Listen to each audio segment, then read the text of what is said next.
Darcy, welcome. Thanks so much for joining us here on your off day. Thank you very much. Appreciate you having me. You are in the thick of it with the MLS season. So again, appreciate you carving out the time. Looking forward to our chat today. Just for the listeners, so they have an idea of what we'll be talking about. The ideal outcome is to help them understand how you can apply business logic and specifically around supply chain management into the field of human performance. And so we'll dig a little bit into your background, which has helped like for many of us, shape our perspectives in terms of the journeys that we've been on. But I'd like to go into that so people can get a sense of who you are if they haven't heard of you. We'll talk about your philosophical approach to data. Again, some of that ties to your background, but we'll go into more of the specifics from a data perspective. Will then cover off the notion of supply chain managing human performance, and then wrap with some advice you might have for data professionals, again, based on your experience. And we'll close with a fun little section at the end. So for those who don't know who are you? Yeah, the by trade and training, physical therapist, athletic trainer, and strength and conditioning specialist. So grew up in a little town in northern Alberta, Canada, Grand Prairie. Grew up ski racing was my main sport. Ended up in college racing, and then from there got into the scholastic version of my life, which is what I'm doing today. And after graduating undergrad, ended up going back to PT school, and then joining up with a group called Athletes Performance, which is now Exos. And so that was back in '03. Got into professional cycling for about 5 years, then made the move to professional soccer, to the fine jersey you're wearing today, so Bayern Munich.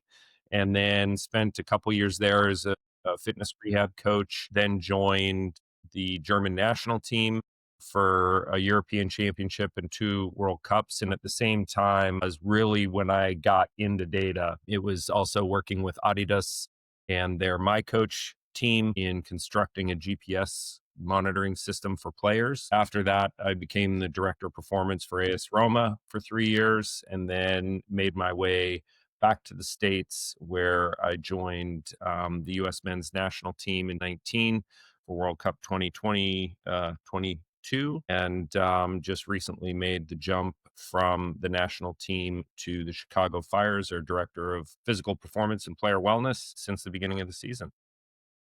Yeah, so if we look at the start, I mean, we were chatting with this a little bit earlier. Grand Prairie is way up there in terms of Alberta or Canada in general. A very small town. So I think in terms of like where you came from to where you are today, that's it's quite the journey. I mean, and from my perspective, it shows that like maybe it doesn't matter where you come from in terms of where you start. It's the areas you focus on, the effort you put into it, and then just taking on those opportunities as they come to get you where you are. Does that resonate with you, or and align with your experience, or? Yeah, I mean, my one thing just led to another, to another. So I'm probably, if I have a fault, it's probably looking over the fence to see if the grass is greener on the other side. And so just always being curious to see what was happening in other places, and when recognizing when opportunities popped up based on what my life goals were, and as well as our families. And just one thing led to another. I always say, who you know gets you there, what you know keeps you there. So always trying to develop good networks and relationships with folks. And yeah, I've been extremely fortunate to have the path that I've had. No, for sure. And even though this is about data in sports, what we'll talk about today, and then with other guests is like a lot of it's not about the data or not about the details. It's the people. And you mentioned something in terms of cycling, and I want to come back to that later because I think many people know cycling is one of the most studied sports in terms of the data collected on the cyclists. It's pretty easy to do. You could turn the bike into a stationary bike. So we'll come back to that. But I wanted to, kind of in terms of your background, but more in terms of where I first saw you was a conference in June. And I'm going to misquote you because I don't have the notes in front of me. So I want to ask you to just give a couple sentences to it. But you said something along the lines of like broad experiences. Yeah, it was.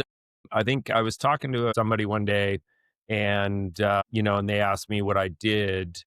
And I said, I'm a jack of all trades, master of none. And he said, oh, no, you have broad spectrum competency and that has value. So he became my new agent just because, yeah, I'm joking. But it is true, I think. And that is always the cornerstone of innovation is when you take different areas of expertise that start to overlap. So, I think given the fact that I've lived in the performance therapy space for a long time, the performance, strength and conditioning space for a long time, the return to play. So I've kind of held roles in each of those areas. And then also on the data side.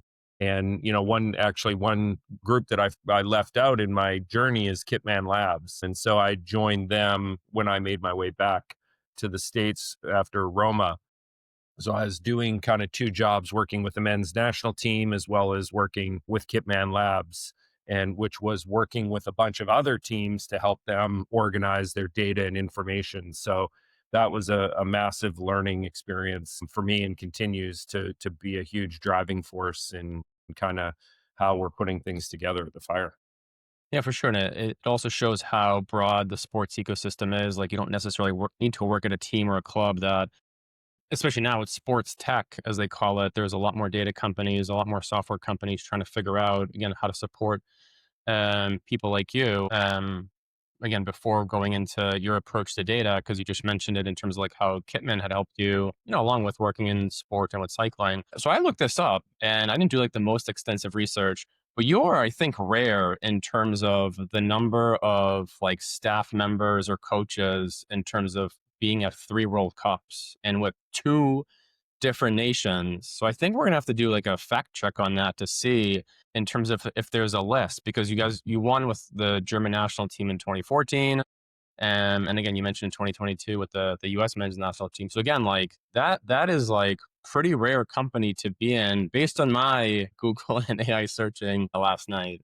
Yeah, I was also with them in 2018, which didn't go as well as 2014. So you got to take the bumps and the bruises with the accolades as well. Shad Forsyth is a colleague of mine who I worked with at the German national team. Probably has me beat.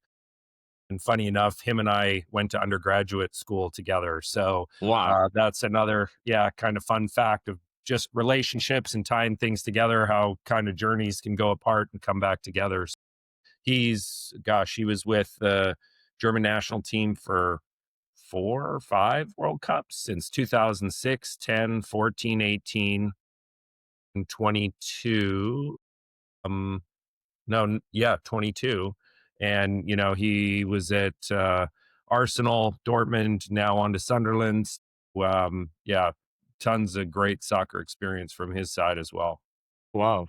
That's yeah, that is like amazing. I will take that as an action to find this list or put something together and share that with folks. But let's go into the data part of it. I mean, this is an area in terms of my career that I'm super passionate about, super interested in.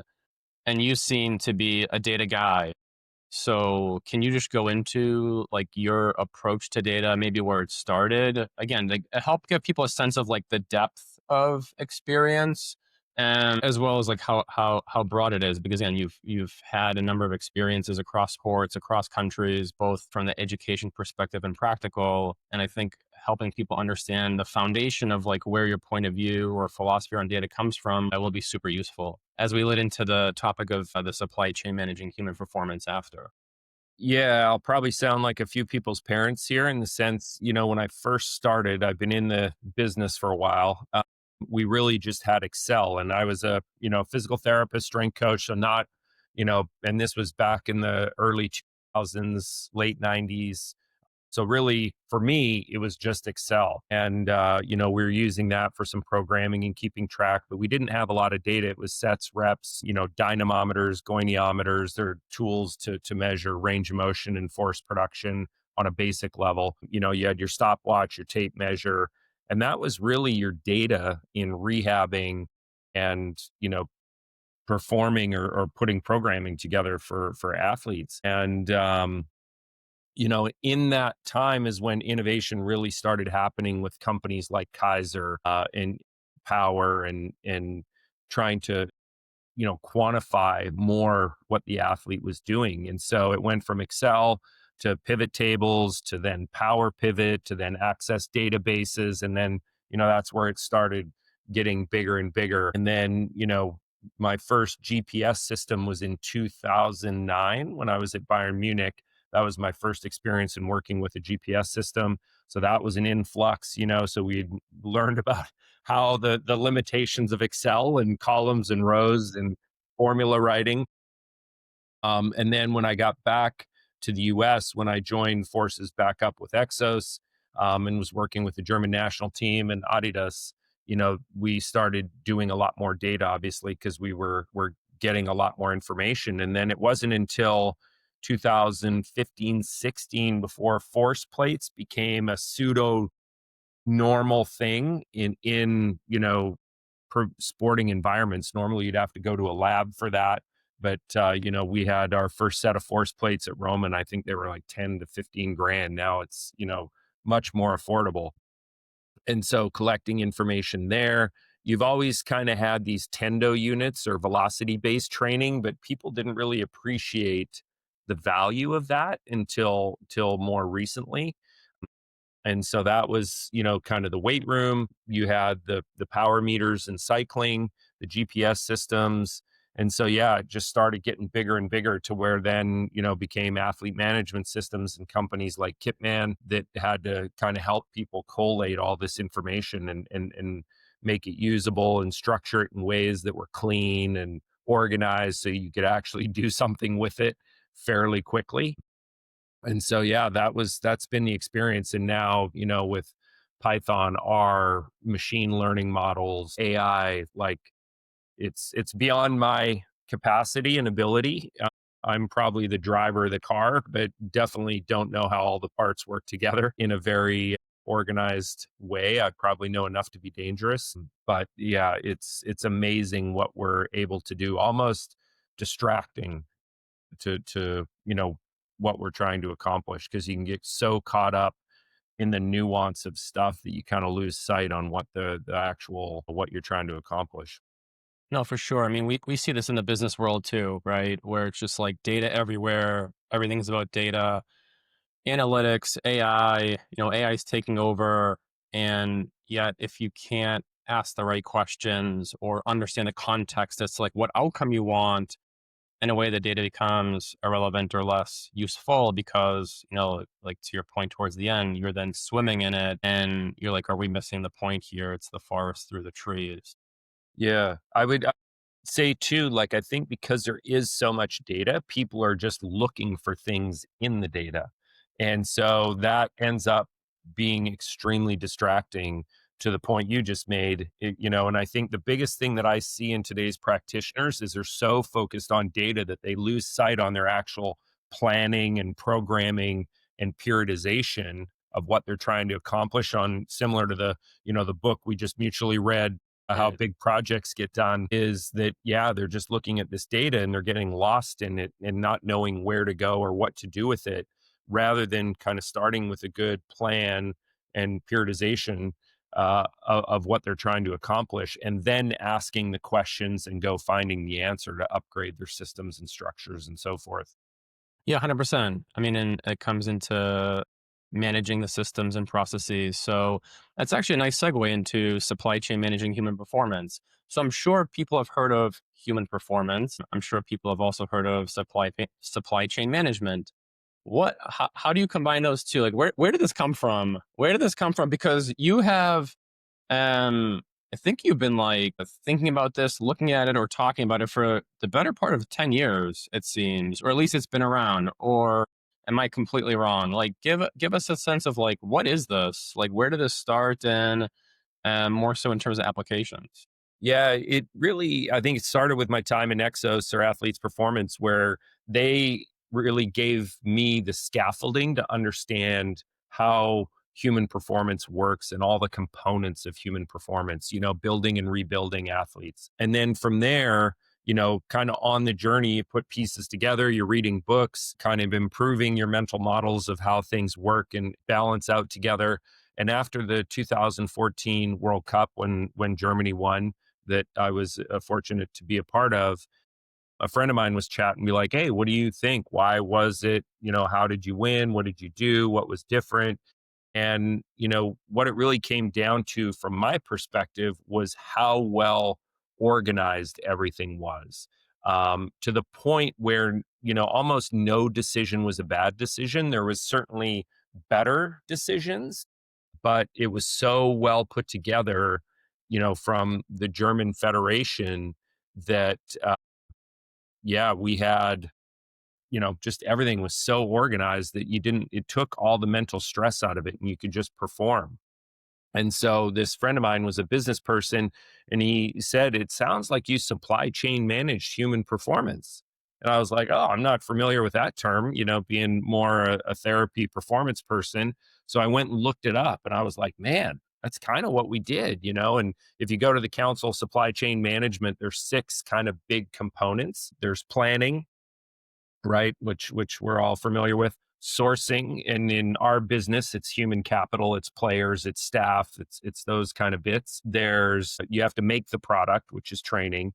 You have returns, which is rehab in our world, right? How do you get a player back into circulation to be a productive part of the team? You have the logistics of all the bits and pieces and how they work together. And then you have sales, which in our business is winning.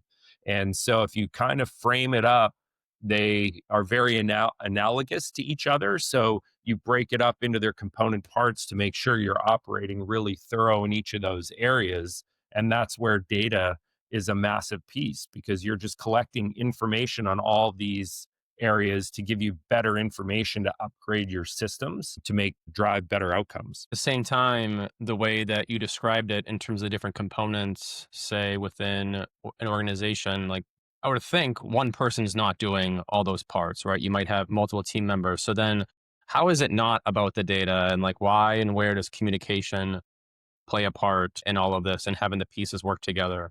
Yeah, because I kind of have four buckets that I think about teams and sports around. One is the supply chain management, right? Like it's all the component parts. The next bucket is complex systems, right? There's the parts and then there's the interactions between the parts. And so just appreciating that and a really good reference book for that is called The Fifth Discipline by Peter Senge, and kind of goes through those pieces and creates some really good mental models.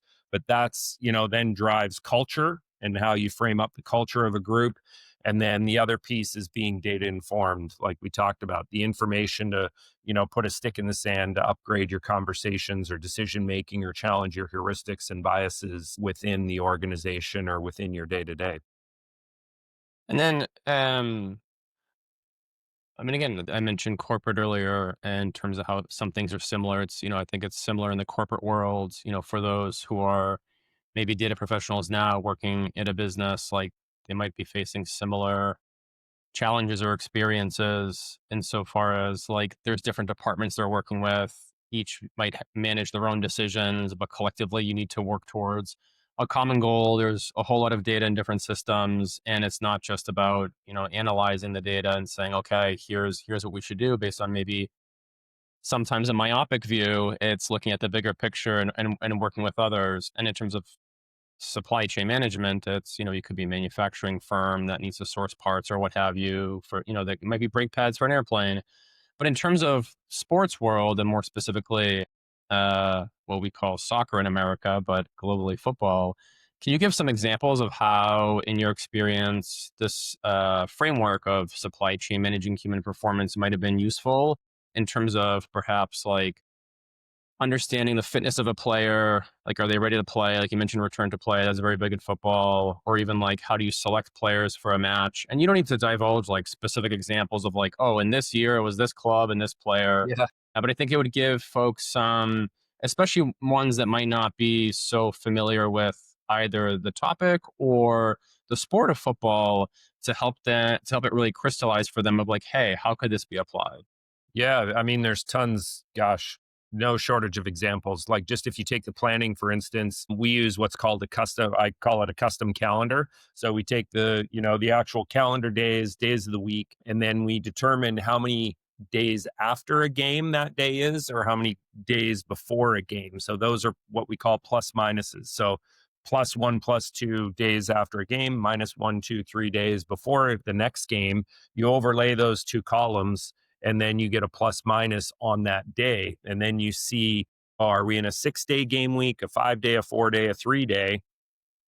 And then you can optimize the schedule for those circumstances. And so then you know what you're doing on every day and you have the optimal calendar for that. So that is all laid out very easy and simple. And then it's just a quick plug and play into the calendar. Then you can start to say, okay, is this going to be an overload day? Are we going to do more work than we normally would? Are we going to, really fasten down the systems and work on our production? Are we on a, kind of a maintenance, just straight ahead day, normal work day? Or are we on an underload day? Our systems are kind of on overdrive and we need to come down from that. So that's one example. And then when you talk about the sourcing, or actually we'll just go into the making of the product, right? We have GPS and now we have the ability through watts per kilogram, one metric to measure performance in the gym, to measure performance as it relates to movement skills, right? So vertical force production,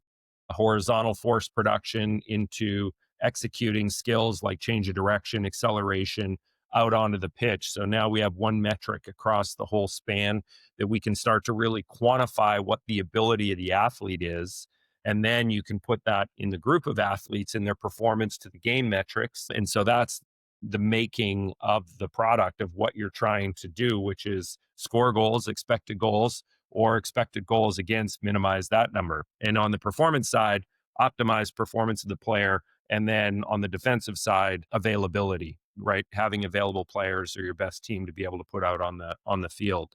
And then your return to play, your rehab, again, same thing. You have these measurable bits from the pitch all the way to the gym that you have these milestones. So, yep, they're good here. They can move on and keep going. And so we have a vertical integration of all their abilities and what they should be able to do at any given point within a rehab based on the numbers that they're producing in any given exercise activity, whatever the case. And then you have logistics, which is all around travel, weight, moving stuff from A to B, those kind of things. So working with our team ops groups to, really make that efficient. The sales or the winning is easy. What's the score line at the end of the day and where are Yes. you at in the table? And I think, the thing that I've found the most is when you do have your systems and structures in a really good, consistent way, you might not win all the time, but you're going to be in the best place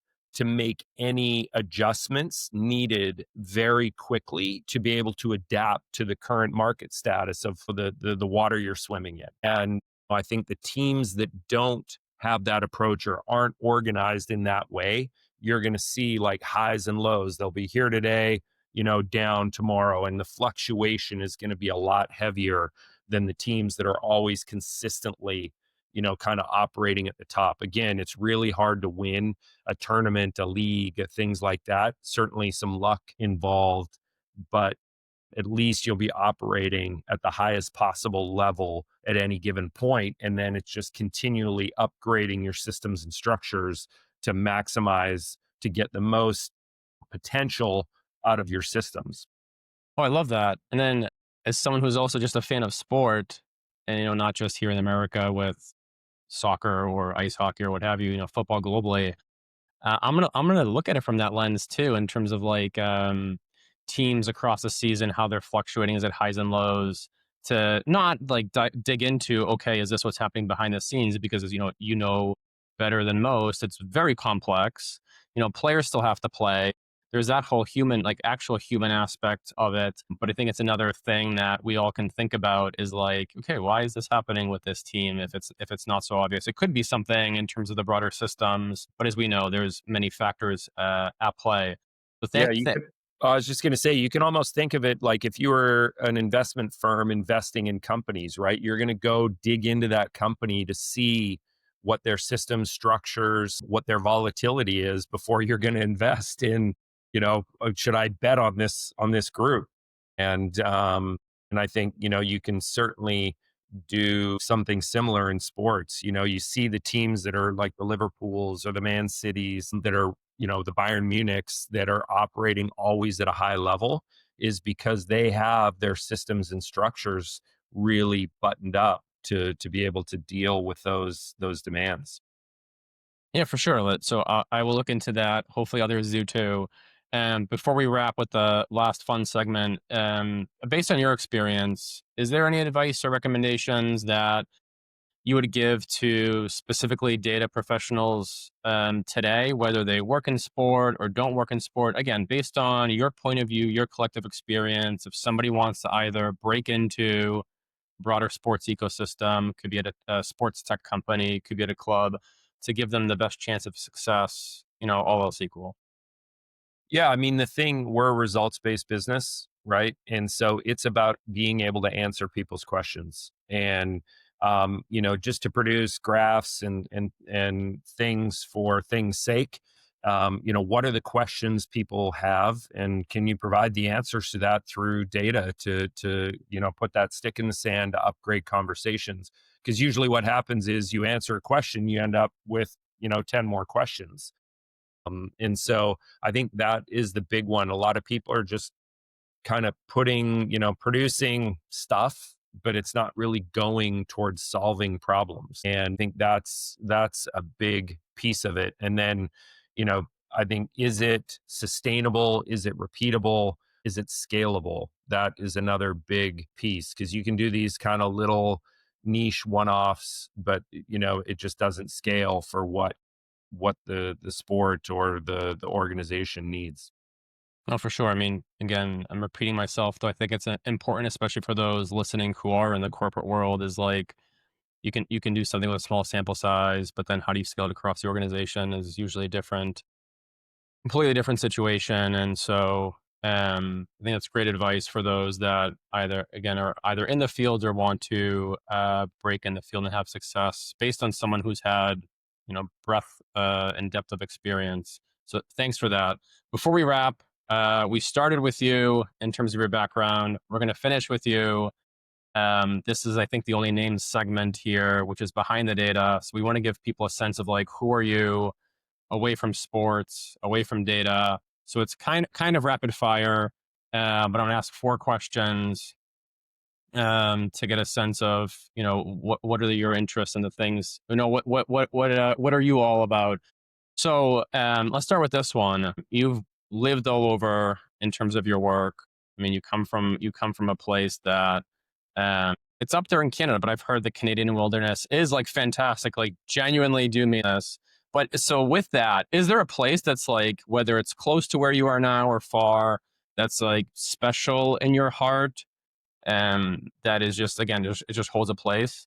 Yeah, I probably have a few of them because it's hard. There's so many beautiful places in the world. My wife and I got married in Whistler. I grew up ski racing there, in the summers on the glaciers. I definitely am more of a mountain wilderness person as you mentioned. And then kind of my European version to that is Bavaria. It's I call Munich my European hometown.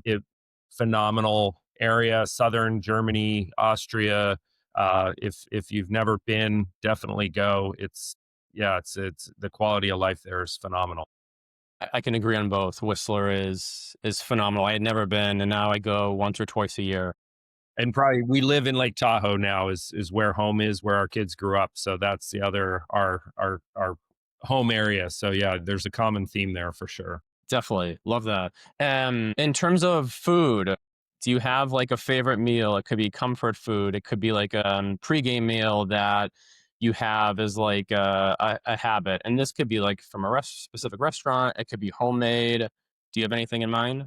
Ooh, my mom was a phenomenal cook, and probably one of my favorite meals that she would make is pierogies and kubasa. So that's a great one. Just big dollops of sour cream, and I like my pierogies more fried than just boiled. So yeah, that's a very homey meal for me. Love that. Wait, so do you have Polish heritage then? Well, where I grew up in Canada, we had a lot of different pockets of communities Oh, due to okay. the just immigrants that came in. So we had a lot of Ukrainian, Polish. Yeah. So it was, I'm more Scandinavian, Norwegian heritage background, but just because of those pockets in different immigrant communities, you got exposed to a lot of different foods. And it's just something my family adopted, and it's my mom perfected in my eyes, even though we're not of Polish heritage. And Amazing. And nothing like, home cooked food, whether it's grandma, mom, dad, whomever. My mom also makes amazing pierogi. Trying to get her to teach me the recipe. All right, thanks for that. Last two. In terms of music, is there some kind of a song that puts you in a mood or gets you pumped up or excited or gives you the feels? yeah, I'll stick back to the European side. There's a few, but I'll just for to get people out of their comfort zone a little bit, I'll go with Peter Fox, Alles Neu, German artist. Has a very strong start and has a hard beat. So if you need a little motivation Monday, set that as your alarm clock. Awesome. And then to wrap, you mentioned a book earlier, one that we had actually mutually talked about and read in terms of how big things get done or how things get done. Is there one that you've read in the last year or two that has had an impact on you that you would recommend to people in terms of learning a lesson? Yeah, gosh, there's many. I mentioned Peter Senge's The Fifth Discipline. I think from a business culture, tying it all together, that is, I think for me, that's almost a little bit of a Bible, because anything else related to business you can put in there. I think just like the scaffolding I mentioned that Athletes Performance or Exos provided for me, this book has provided me from a business structure perspective and kind of looking and framing up everything in running and trying to create an organization or business. This one is definitely a good one. Awesome. We'll include that in the notes so people can check that one out. Well, Darcy, thank you so much for taking the time. This has been very exciting. Really appreciate it. Again, thanks for the time on your off day and sharing your experience. Really appreciate it. Well, it's been a pleasure. Appreciate it. Hope everyone got something out of it. Thank you.